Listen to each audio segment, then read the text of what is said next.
আজ ৪ঠা জুন পশ্চিমবঙ্গ সরকারের খাদ্য দপ্তরের তরফ থেকে একটি নোটিফিকেশন বেরিয়েছে, খুবই গুরুত্বপূর্ণ। সেই অর্ডারটিতে লেখা আছে যে এবার রেশন কার্ডের ভেরিফিকেশন হবে, যেমন করে আপনাদের যে রিসেন্ট লক্ষ্মীর ভাণ্ডার থেকে অন্নপূর্ণা ভাণ্ডারের আবার করে ফর্ম ফিল আপ করতে হলো, সেরকম নয়।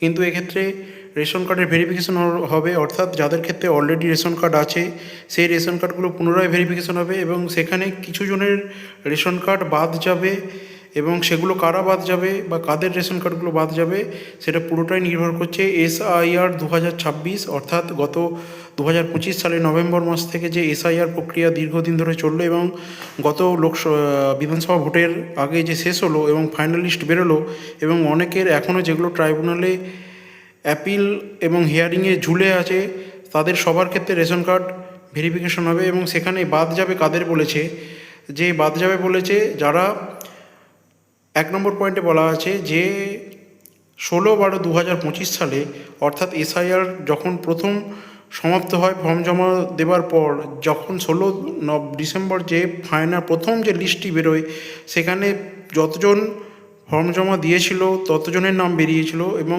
সেখানে কিছু জনের নাম বাদ গিয়েছিল। সেখানে যাদের নাম বাদ গিয়েছিল অর্থাৎ যারা হয় এখানে থাকেন না, মৃত, বা যাদের দু জায়গাতেই বা একের অধিক জায়গায় নাম আছে, তাদের নামগুলো একটি আলাদা লিস্টে বাদ গিয়েছিল, তাদের ক্ষেত্রে প্রথমেই তাদের রেশন কার্ডগুলো বাতিল হবে। অর্থাৎ এক্ষেত্রে ASDD absent shifted dead and duplicate কত লিস্ট অনুযায়ী 16/12/2025 লিস্ট অনুযায়ী। 2 নম্বর পয়েন্টে বলেছে আনম্যাপড কেস SIR-এর সময়, অর্থাৎ SIR-এর সময় যাদের কোনো লিঙ্কেজ পাওয়া যায়নি। আপনারা জানেন যে SIR-এর ফর্মেতে একটি নিচে কলাম ছিল, সেখানে হয় আপনার যদি 2002-এর লিস্টে আপনার যদি নিজের নাম থেকে ভালো, যদি আপনার নিজের নাম না থাকতো তাহলে সেক্ষেত্রে আপনার বাবা, মা, দাদু, ঠাকুমা, দাদু, দিদা যে কোনো একজনের লিঙ্কেজ দেওয়ার অপশন ছিল। এক্ষেত্রে যদি আপনার কারোরই কোনো লিঙ্কেজ না থাকে সেক্ষেত্রে আপনাকে হেয়ারিংয়ে ডাকা হয়েছিল এবং হেয়ারিংয়ে যদি আপনাকে রিজেক্ট করে দেওয়া হয়ে থাকে তাহলে কিন্তু এক্ষেত্রে রেশন কার্ডটি বাতিল হয়ে যাবে। 3 নম্বর পয়েন্টে বলেছে deletion in second list after publication of the draft list. এক্ষেত্রে 2 নম্বর বার অর্থাৎ দ্বিতীয়বার হেয়ারিংয়ের পর 16 তারিখে প্রথম লিস্ট পাবলিশ হয়েছিল এবং প্রথমবার হেয়ারিংয়ের পর দ্বিতীয় লিস্ট যখন পাবলিকেশন হয়েছিল সেখানে যে নামগুলো বাদ গিয়েছিল সেই নামগুলোর কিন্তু রেশন কার্ডটি বাতিল হবে। ডিলিটেড আফটার অ্যাডজুডিকেশন 4 নম্বর পয়েন্টে বলা আছে, অর্থাৎ আপনারা জানেন যে যাদের নামের বা তথ্যের গণ্ডগোল ছিল তাদের দ্বিতীয় লিস্ট পাবলিকেশনের সময় কিছু জনের আন্ডার অ্যাডজুডিকেশন অর্থাৎ বিচারাধীন ছিল এবং সেই বিচারাধীনগুলো পরে হয় বিচারাধীন থেকে একদম নর্মাল ভোটার লিস্টে নাম উঠে গেছে, তারা স্বাভাবিকভাবে ভোট দিতে পেরেছেন, অথবা কিছু জনের নাম পুরোপুরি ডিলিটেড হয়ে গেছে। যাদের নাম এক্ষেত্রে ডিলিটেড হয়ে গেছে তাদের রেশন কার্ডগুলি কিন্তু বাতিল হবে এবং যাদের নাম অলরেডি ডিলিটেড হয়ে গেছে তারা কিন্তু হয় ফর্ম 6 করে ট্রাইব্যুনালে আপিল করতে পারেন, অথবা তাদের হয়তো দেখা যাচ্ছে যে তারা অলরেডি ট্রাইব্যুনালে ঝুলে আছেন। এবং 5 নম্বর বলেছে যে গত বিধানসভা ভোটের সময় আপনারা জানেন যে BLOরা বাড়ি বাড়ি যে VIS অর্থাৎ ভোটার ইনফরমেশন স্লিপ বিলি করেছেন। সেই ভোটার ইনফরমেশন স্লিপে আপনার যাবতীয় তথ্য, অংশ number, booth number, part number, serial number, আপনার নাম, ভোটদানের কেন্দ্র সমস্ত কিছু লেখা ছিল এবং সেটি একটি গুরুত্বপূর্ণ কাগজ ছিল। এই VIS ডিস্ট্রিবিউশনের সময় যদি আপনি অনুপস্থিত থাকেন অথবা মৃত হয়ে গিয়ে থাকেন যদি কেউ, তাহলে সেই VISগুলো বা ভোটার ইনফরমেশন স্লিপ ডিস্ট্রিবিউট হয়নি এবং সেই VISগুলো কিন্তু অলরেডি ফেরত চলে গেছে এবং সেই নামগুলো কিন্তু অলরেডি সেখানে উপর মহলে কিন্তু অলরেডি নোটিশ করা আছে এবং তারা অলরেডি নোট ডাউন করে রেখেছেন।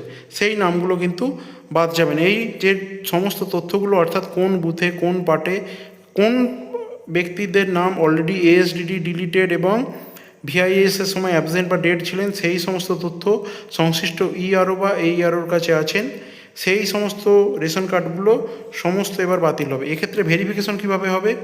ভেরিফিকেশন হবে যে ERO বলেছেন যে ERO এবং AEROর তরফ থেকে এই সমস্ত যে রেশন কার্ড যাদের আছেন অর্থাৎ যারা অলরেডি ডিলিটেড বা যে কোনো কারণে ডিলিটেড হয়ে গিয়ে থাকেন তাদের তথ্য AERO বা EROর কাছ থেকে নিতে হবে এবং সেই তথ্যগুলির মাধ্যমে আপনার ভেরিফিকেশন চালু হবে যে সেই রেশন কার্ডগুলি বাদ যাবে। এক্ষেত্রে একটা জিনিস বলা আছে যে কোনো ইন্সপেক্টর অর্থাৎ ফুড ইন্সপেক্টর এক্ষেত্রে ভেরিফাই করবেন কি যে যাদের নাম অলরেডি ডিলিট হয়ে গেছেন তিনি যদি মৃত না হন, তিনি কি পার্মানেন্টলি ডিলিট হয়ে গেছেন, নাকি তিনি অলরেডি ট্রাইব্যুনালে আপিল করেছেন? যদি ট্রাইব্যুনালে আপিল করে থাকেন তাহলে তিনি এখন রেশন তুলতে পারবেন এবং তার রেশন কার্ডটি এখন বাতিল হবে না। পরে যদি ট্রাইব্যুনাল থেকে ক্লিয়ারেন্স পেয়ে যায় তাহলে তার রেশন কার্ডটি থাকবে। এক্ষেত্রে একটি জিনিস লক্ষ্য রাখবেন, যারা সিএএ অ্যাপিল করেছেন তারা কিন্তু রেশন কার্ডটি তাদের এখন বৈধ থাকবে এবং তাদের ক্ষেত্রে খুব একটা সমস্যা হবে না। তো এইটিকেই বলার ছিল, যাদের নাম এসআইআরের পর একদম ফাইনাল লিস্টে ওকে আছে তাদের চিন্তা করার কোনো কারণ নেই। যাদের নাম যে কোনো কারণে ডিলিট হয়ে গেছে, সেটা যদি বৈধ কারণ হয় তাহলে আপনাদের রেশন কার্ড কিন্তু বাতিল হবে এবং সেটি খুব শীঘ্রই ভেরিফিকেশন হবে। যাদের নাম ডিলিট হয়ে গেছে, যদি আপনি বৈধ হন তাহলে তাদেরকে একটাই সাজেশন দিতে পারি, আপনারা যত তাড়াতাড়ি সম্ভব হয় ট্রাইব্যুনালে অ্যাপিল করুন। যদি ট্রাইব্যুনালে আপিলের ডেট অলরেডি যদি অতিক্রম করে গেছে তাহলে আপনারা ফর্ম 6 নতুন করে ফিল আপ করুন, অর্থাৎ নতুন করে ভোটার লিস্টে আবেদন তোলার যে নতুন করে নাম তোলার যে আবেদনপত্র সেটি ফিল আপ করুন এবং যত তাড়াতাড়ি সম্ভব নাম তুলুন। না হলে হয়তো দেখা যাবে যে আপনার রেশন কার্ডটি কিন্তু ইনঅ্যাক্টিভ হয়ে গেছে এবং বাতিল হয়ে যেতে পারে। ধন্যবাদ। ভিডিওটি যদি ভালো লেগে থাকে তাহলে অবশ্যই লাইক করবেন এবং চ্যানেলটি সাবস্ক্রাইব করবেন।